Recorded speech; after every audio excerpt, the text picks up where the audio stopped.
Rip City Mornings. All right, my good friend from the Oregonian, Mr. Aaron J. Fentress, is joining us once again on Rip City Mornings. Aaron, it's so great to talk to you again. I saw you put out a tweet in regards to Cliffhanger, and of course, Sylvester Stallone is one of my heroes. And you said that the opening scene almost freaked you out to where you walked out of the theater because of the heights, and you have a big fear of heights. Would you say that heights is your biggest fear?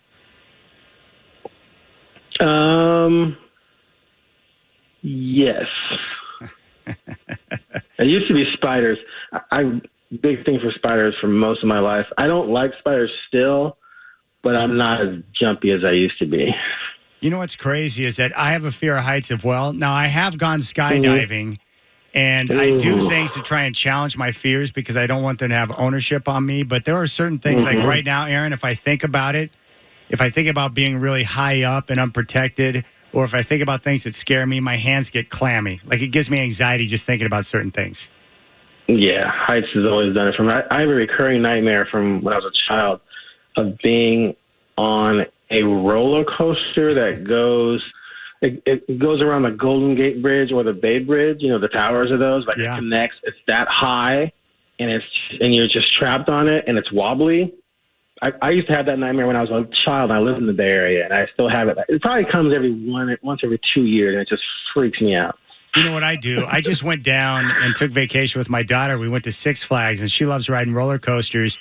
And so I have to go through, and I like to pull up like experts to read like how safe are roller coasters. And I read through it and realize that a chance of getting hurt is like next to none. And then I feel better about it. Same thing with flying. Like with turbulence, I like to read about turbulence and some of the different things that give me fright so I can get over it. But Cliffhanger, what a crazy movie that was. Now, here's a question for you on quarterbacks. In the NFL, I'm going to give you three guys. Which of these three is under the most pressure to win this year? Russell Wilson, Justin Fields, or Tua? Oh, Russell. You mean to just have a winning season or win the Super Bowl? No, to have a winning season, to bounce back. Oh, yeah, Russell Wilson for sure. That's the craziest thing. I've been trying to think. I haven't done like a bunch of research like sometimes I'll do, but I've been trying to think of a quarterback like with Hall of Fame potential who fell off like that. It's unbelievable what happened to that guy. Like fell off in their prime. It's just incredible how bad he was last year, and I'm sure there's a lot of different factors, not just him. But when you're that good, the thing about him is he's always been so efficient and smart. And he played like a dunce. He played like a rookie, you know, just learning the ropes instead of the guy we all know him to be. It was incredible. But I just cannot believe he just all of a sudden became that bad. Like, I feel like he's at least going to be good. Maybe not great, but he's at least going to be good this season.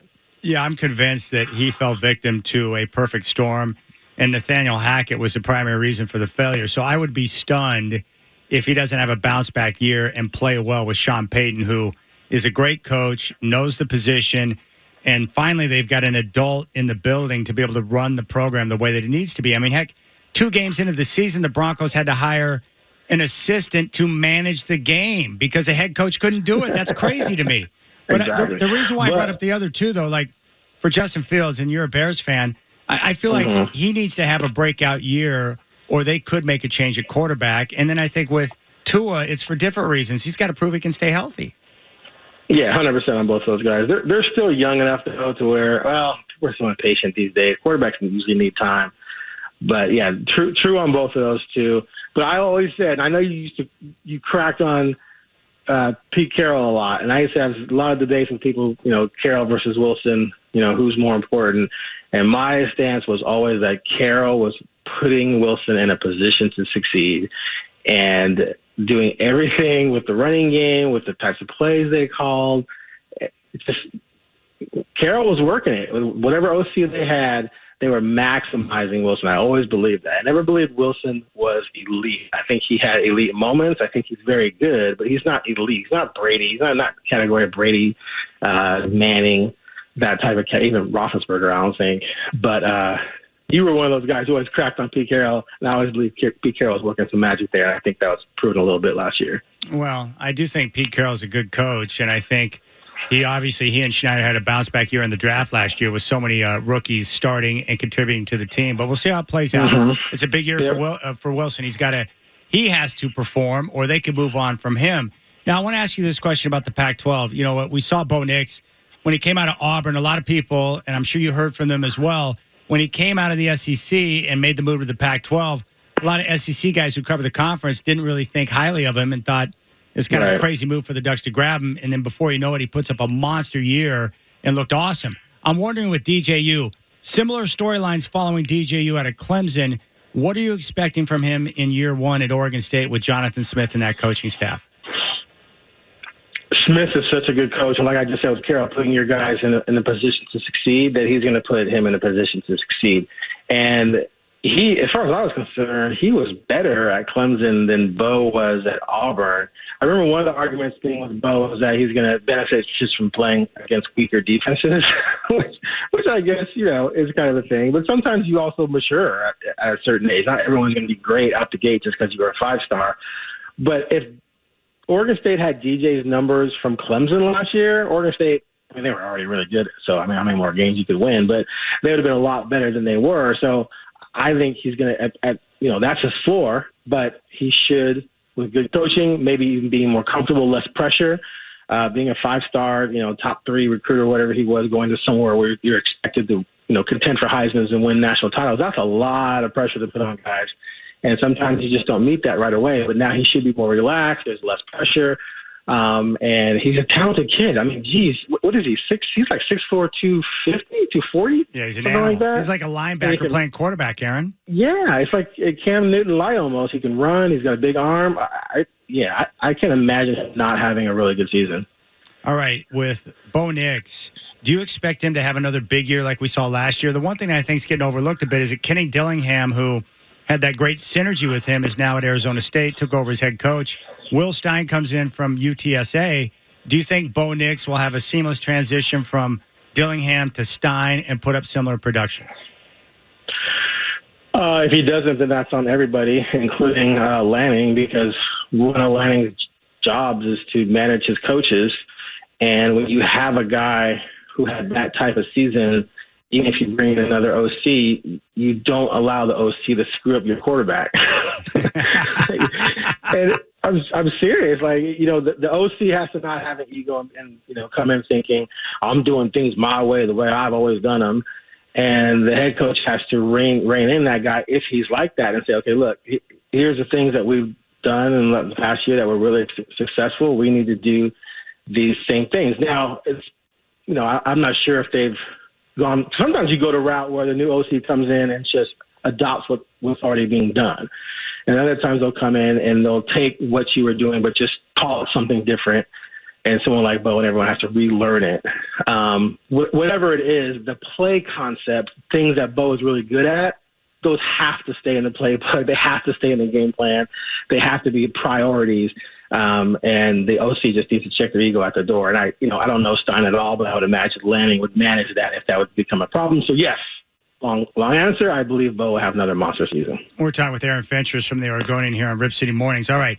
I've kind of selected 5 teams that I think you can make a legitimate case to win the Pac-12 in no particular order: Oregon, Oregon State, USC, Washington, and Utah. Now, I went through and looked at the schedules for each of those teams, and I think the schedules shape up better for Oregon, USC, and Oregon State. But which team do you expect to come out and rise above the rest and win the conference this year? Man, it's going to be tight. The quarterback play is going to be pretty high end.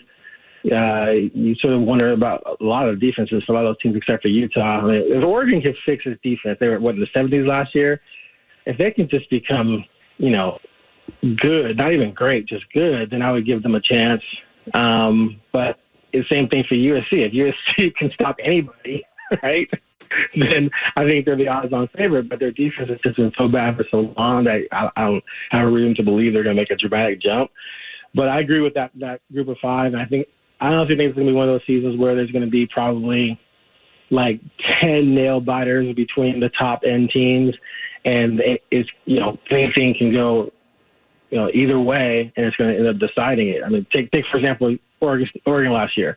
the Washington game, which they barely lost and Bo got hurt, then the Utah game, which they won, and then the Oregon State game, which they blew. All three of those games could have gone either way. And unfortunately for Oregon, they went 1-2 in those three games. But you replay them, they could have gone 3-0 if Bo doesn't get hurt, et cetera, et cetera. But it's going to be that tight this year for all those teams you just mentioned. It's going to come down to a few breaks here or there. There's no question. I was playing golf with Justin Myers on Monday, and he had this great idea. I wanted to get your take on it. But, we've seen so many terrific 30 for 30s.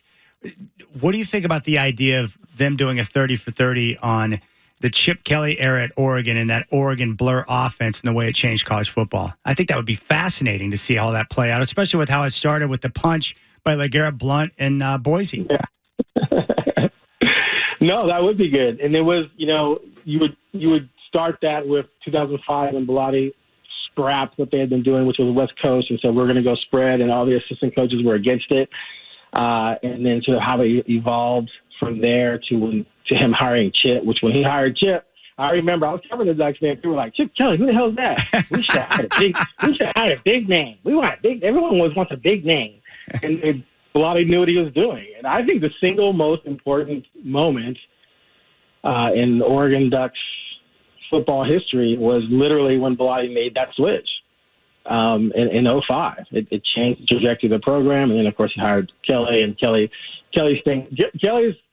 biggest gift by far was coming up with a way and a system. And as someone who's coached offenses before, I used to joke with my players, if I could stick us in the matrix and take everything in my head and upload it into your head, we'd never be stopped, because every single person would do everything right when you ask them to do whatever every assignment.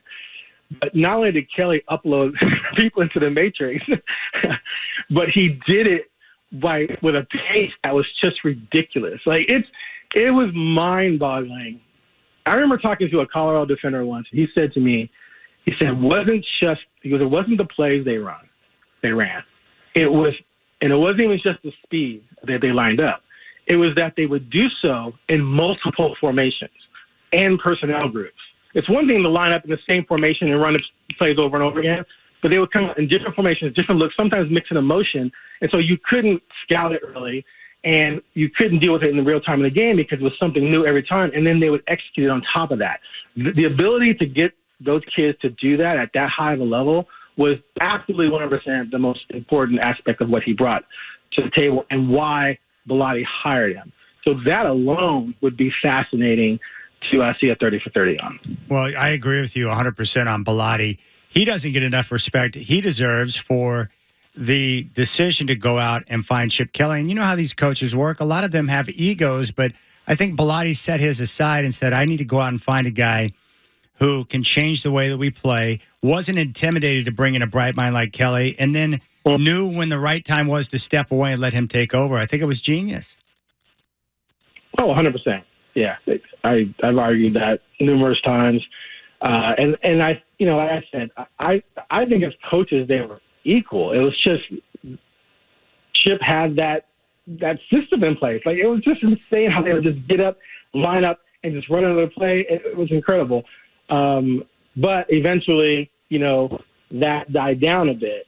Not the ability to score, but other teams started doing it. Other teams became a little bit better prepared for it. People changed the way they recruited, changed the way they practiced, changed the way they played defense. Because if you're playing, pro style offenses 10 times, and then you're playing the Ducks are doing, no huddle, fast pace, spread you out. You're not prepared for that in any way, shape, or form. And that's what one of the things Oregon was counting on. And that's one of the things Bellotti said when he adopted the offense was, we're going to become a special preparation, which means every team is going to have to change their preparation for us from every other team on their schedule. And that's really, really difficult to do. And that's how, and so if you run the pace at them, and all of a sudden they got a 6'3", 240-pound linebacker who's used to jamming up a tight end and in the box. Yep. Now all of a sudden he's in space, and here comes LaMichael. And LaMichael's fresh, and you're tired, and you're in space, and it's adios, right? See ya. And so, yeah, see ya. And that was the premise for why Block did what he did, and then adding Chip was just like adding, a different level of fuel to the machine. All right, Aaron. Brendan and I were talking about this earlier. The Mega Millions is now up to $1 billion, which is insane. And I think it was Dan Patrick who posed this question yesterday. I'll ask you: would you rather win $1 billion and do it publicly, where everyone knows that Aaron Fentress is now a billionaire thanks to Mega Millions, or would you prefer to receive $25 million with no one knowing? No, the billion. Oh, 100%. What am I worried about people knowing? People are gonna know anyway when I'm rolling around in the Bears colored Maserati. Like, there goes Fentress. And Fentress's Bears mobile. So yeah, is it just because everyone's gonna hound you? Yeah, that's exactly what's gonna happen. You're gonna have friends and family members you didn't even know you had or existed before you got that bill, and that's coming down. Okay, so when I was a kid, and I want to say junior high school era, I remember reading or watching something about someone who had won millions, and it was gone in a couple of years. Family, friends, mismanagement, et cetera. Right. And then I remember also Gary Payton had some money issues because he had an entourage, and he was paying them basically to be around. Yeah. And I remember thinking the mistake all of them made is that they were just giving people money, not giving people resources to make their own money or become something. Like, if I was Gary Payton, I'm not going to let my boys hang around. They're going to have to do something functional, right? almost like entourage, right? And help your guys go to school and become whatever they want to become. Like, that's what you do. Like, you don't just give someone $50,000, because if you give someone $50,000, what are they going to do? Oh my God, I got $50,000. And they're going to run around and spend $50,000 like they're really rich. And that high, that power, that freedom, that's tough to come down off of, right? Yeah. So then the $50,000's gone. Yeah. Now they have to go back to their normal lifestyle. So what are they going to do? They can come back to you for more. Yeah. So what you have to do with your money is not give it away. You have to put it in a position to help them. So maybe you pay off debt, or that can be dangerous too, because they can rack up debt. I always think what you try and do is hook them up with real estate. Oh, that's a good idea. Hook them up. You help them get something like real estate where they have a place to live, and that's going to grow, equity. You help pay for their kids' college. That's something functional. You should have a college fund for them, right? I have a daughter about to go to college right now. We're like, oh my God, it's going to cost a lot. I would love for a friend of mine to win $1 billion and say, hey, I'm going to pay for your daughter to go to college. Awesome. I'd rather have that than you give me $100,000. So anyway, I would be able to manage that, I think. That's awesome. I love it. I want you to win $1 billion now. And by the way, the college thing, like, oh my gosh, it's like my son, and then I'm like trying to figure out a way to slow down my daughter's growth. It's like, dude, like, how do people afford that? It's crazy. It's crazy. It's crazy. The cost of education, insane. It is wild, and I've actually done a lot of research on schools and talked to a lot of people who talk about these schools that are super expensive. Like, my daughter got into UW, she got into UC Santa Barbara.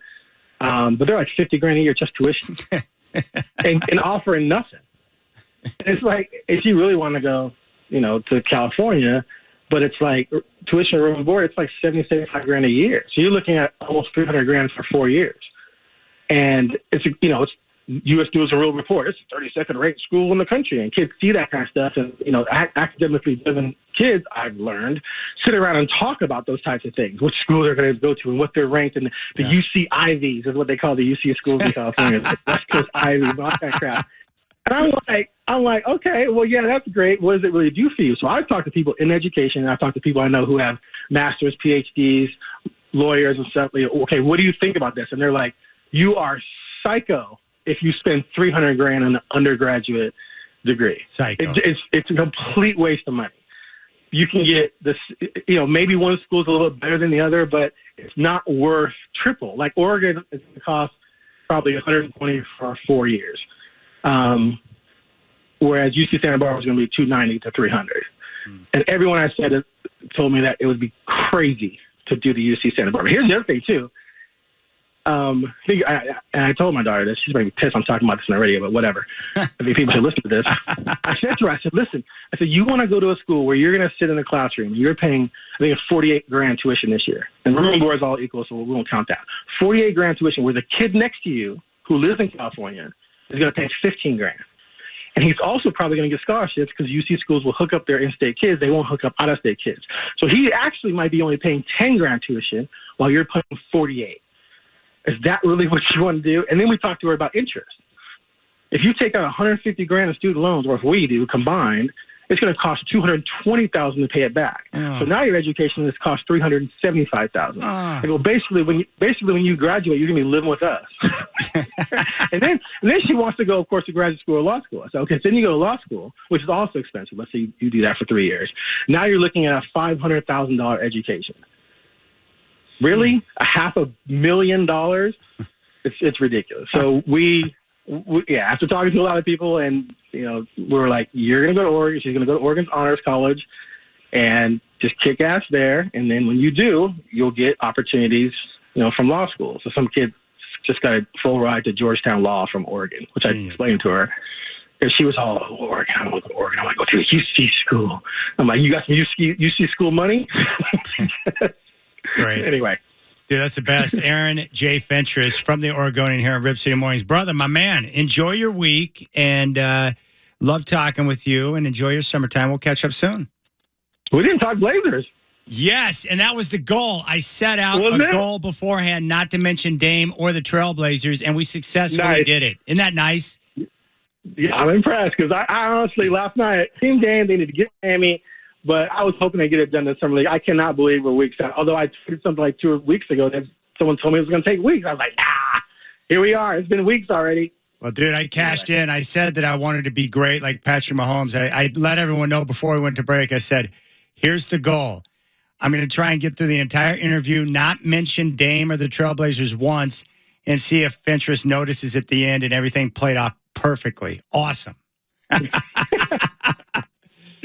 Glad to be your guinea pig. You're the best, man. I'll talk to you soon. There's Aaron Fentress. All right, later.